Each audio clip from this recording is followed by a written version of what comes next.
conceito de número surge de maneira natural quando o mencionamos. Entretanto, por mais fundamental que seja, a concepção do número passou por grandes transformações históricas. Por exemplo, povos antigos no Congo, África Central, no local conhecido como Ixando, pesquisadores encontraram um osso que estima ser de aproximadamente 20 mil anos antes de Cristo. Esse osso continha marcas que aparentemente expressam quantidades. Curiosamente, algumas dessas quantidades expressas eram números primos. Não sendo só isso, as quantidades que foram expressas em ambos os restos do osso, o resultado e sua soma eram iguais. É estranho que ao nos depararmos com tamanha coincidência, esse é um registro importantíssimo da história dos números. E ao lidarmos com números primos, uma das primeiras pessoas a trazer registro escrito foi Euclides. E o registro que temos para o estudo de números primos que Euclides nos deixou se chama Os Elementos.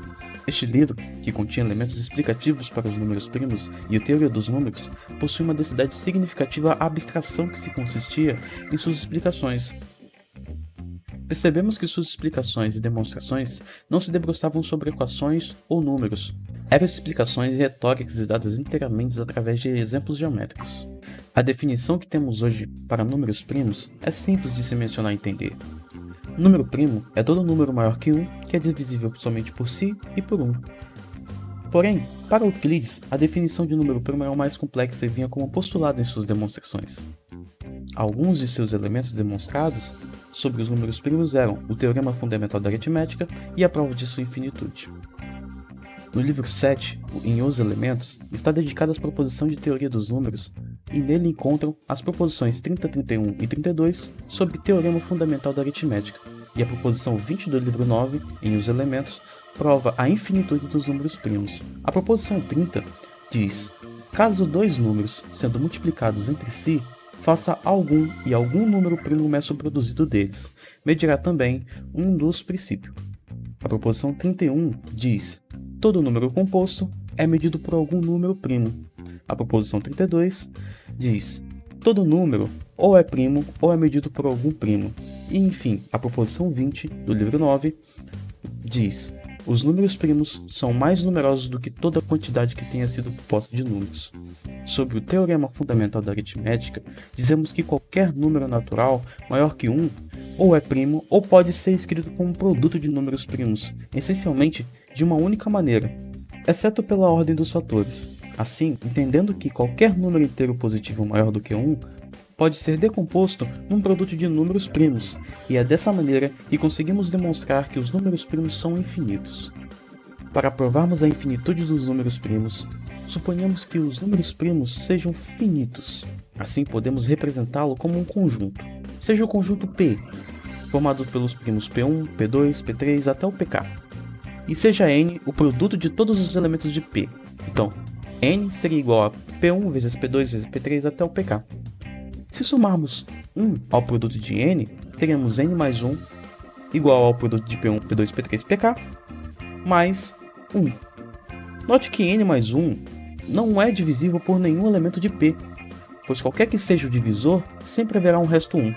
Conclui-se então que N mais 1 é um número composto, o que é um absurdo, pois se N mais 1 é composto, então ele é um produto de números primos.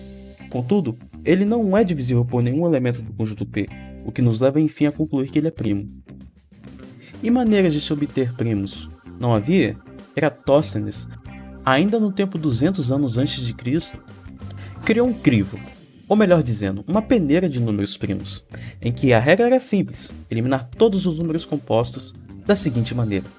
Colocados numa tabela os números de 1 a 100, devemos analisar a primaridade do primeiro número. O número 1 não primo. Ele não possui outro divisor além dele mesmo. Analise-se o segundo. O número 2 é primo. Mas, como os múltiplos de 2 não são primo, suprime-se todos os múltiplos de 2. Analise-se o próximo não suprimido, no caso que será o 3, que será primo. E suprime-se todos os múltiplos de 3. E assim o procedimento se repete-se. Para todos os números seguintes. Bem simples, não?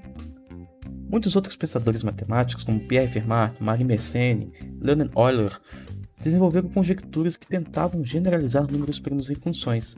Uma dessas conjecturas, como a de Fermat, dizia que todo número na forma 22n mais 1 era primo, que mais tarde Euler provou que para um número n igual a 5, o número de Fermat seria composto, derrubando tal conjectura.